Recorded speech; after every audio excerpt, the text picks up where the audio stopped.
اپنے معاشرے کے اعتبار سے، اپنی سمجھ کے اعتبار سے، اپنی علم کے اعتبار سے صرف یہ سمجھا ہے کہ یہ محرم کا مہینہ جو ہے وہ سرور کائنات فخر موجودہ جناب رسول اللہ صلی اللہ علیہ وسلم کی نماز سے حضرت حسین رضی اللہ تعالیٰ عنہ کی شہادت کا مہینہ، بالکل اس میں کوئی دو رائے نہیں، اس میں کوئی شک نہیں کہ یہ مہینہ جو ہے وہ اس مہینے میں حضرت حسین رضی اللہ تعالیٰ عنہ کی اور اسی طریقے پر آپ کے خاندان والوں کی میدان کربلا میں شہادت کی، بالکل اس میں کوئی دو رائے نہیں، اور یہ سالانہ اس وقت پیش ہے۔ ہم صرف اسی نسبت سے اس مہینے کو پہچانتے ہیں، اپنے معاشرے کے اعتبار سے دیکھیں، اپنے سماج اور اپنے ماحول کے اعتبار سے دیکھیں تو محرم کا مہینہ جو پہچانا جاتا ہے وہ صرف اسی نسبت سے، حضرت حسین رضی اللہ تعالیٰ عنہ کی شہادت کے نسبت سے، بس اس کے علاوہ کوئی نہیں۔ حالانکہ بزرگوں اگر غور کیا جائے تاریخ کا اور اسی طریقے پر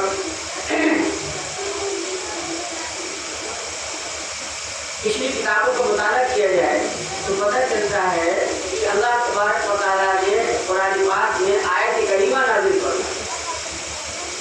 اور اس میں کیا فرمایا کہ 12 مہینے اللہ تبارک و تعالیٰ نے بنائے ہیں، سب سے مہینے جو ہے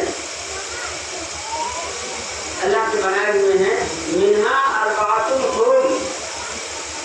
لیکن ان میں سے 4 مہینے ایسے ہیں جو قابل احترام ہیں، 4 مہینے ایسے، اور وہ 4 مہینے کون کون سے قرآن پاک کے اندر تھے، وہ 4 مہینے ایسے ہیں جو قابل احترام ہیں، کون کون سے؟ یہ آدھا کا مہینہ، یہ حجہ کا مہینہ، اور محرم کا مہینہ، اور رجب کا مہینہ، یہ 4 مہینے ہیں جو قابل احترام ہیں، ان 4 میں سے ایک محرم کا بھی ہے۔ اسلام آنے سے پہلے زمانے جاہلیت میں بھی یہ مہینے جو ہے قابل احترام سمجھے جاتے ہیں کہ ان مہینوں کے اندر قتل و قتال، لڑائی جھگڑا وغیرہ سب لوگ چھوڑ دیتے ہیں، تو یہ مہینے 4 محترم ہیں، ان میں نہیں کریں گے، اس وقت چھوڑ دیتے ہیں۔ اسلام آنے کے بعد اللہ کے رسول صلی اللہ علیہ وسلم کے ذریعے سے ان مہینوں کی اور بھی زیادہ فضیلت اور بڑائی ابتدائی ہوئی ان مہینوں کی، چنانچہ محرم کے مہینے کے متعلق اللہ کے رسول صلی اللہ علیہ وسلم نے کئی احادیث بنائی۔ محرم کے مہینے کو اللہ کے نبی صلی اللہ علیہ وسلم نے شہر اللہ، اللہ کی نسبت کر کے اس مہینے بیان کیا، یہ اللہ کا مہینہ، یہ فضیلت بیان فرمائی نبی کریم صلی اللہ علیہ وسلم۔ محرم کے مہینے کے متعلق فرمایا کہ اگر کوئی شخص رمضان کے علاوہ کسی اور مہینوں میں روزہ رکھنا چاہے تو وہ محرم کے مہینے کا روزہ رکھے۔ ایک موقع پر اللہ کے نبی صلی اللہ علیہ وسلم نے ارشاد فرمایا کہ محرم کے مہینے کا ایک دن کا روزہ 30 دنوں کے روزے کے برابر ہے، ثواب کے اعتبار سے 30 دنوں کے برابر، یعنی 30 کے روزے کی فضیلت بیان فرمائی محرم کی۔ اللہ کے رسول صلی اللہ علیہ وسلم جب ہجرت کر کے مکہ معظمہ سے مدینہ منورہ تشریف لے گئے تو آپ نے وہاں دیکھا کہ یہود جو وہاں آباد تھے، یہود یوم عاشورہ یعنی محرم کی 10ویں تاریخ کو روزہ رکھتے ہیں، تو آپ نے پوچھا کہ بھائی آپ لوگ اس دن میں روزہ کیوں رکھتے ہیں؟ تو فرمایا کہ ان لوگوں نے جواب دیا کہ آج کا دن ہمارے یہاں بہت ہی زیادہ قابل احمد ہے، بہت ہی متبادر دن ہے، اس لیے کہ آج کے دن میں اللہ تبارک و تعالیٰ نے حضرت موسیٰ علیہ السلام کو اور بنی اسرائیل کو فرعون کے پنجے سے نجات دی اور فرعون کو غرق کیا، تو آج کے دن کو ہمارے لیے بڑا متبادر ہے، اس لیے ہم روزہ رکھتے ہیں۔ اللہ کے نبی صلی اللہ علیہ وسلم نے ارشاد فرمایا کہ حضرت موسیٰ علیہ السلام کے ماننے والے تو ان سے زیادہ ہیں، لہذا آپ نے بھی ان سے روزہ رکھا اور صحابہ کرام رضوان اللہ تعالیٰ علیہ اجمعین کو بھی روزہ رکھنے کا حکم فرمایا، اور فرمایا اگلے سال اس ایک روزے کے ساتھ یعنی 10ویں محرم کے روزے کے ساتھ ایک اور روزہ ملا لینے کا آپ نے حکم دیا تاکہ یہود کی مشابہت نہ ہو، کیونکہ وہ ایک روزہ صرف رکھتے تھے 10ویں محرم کا،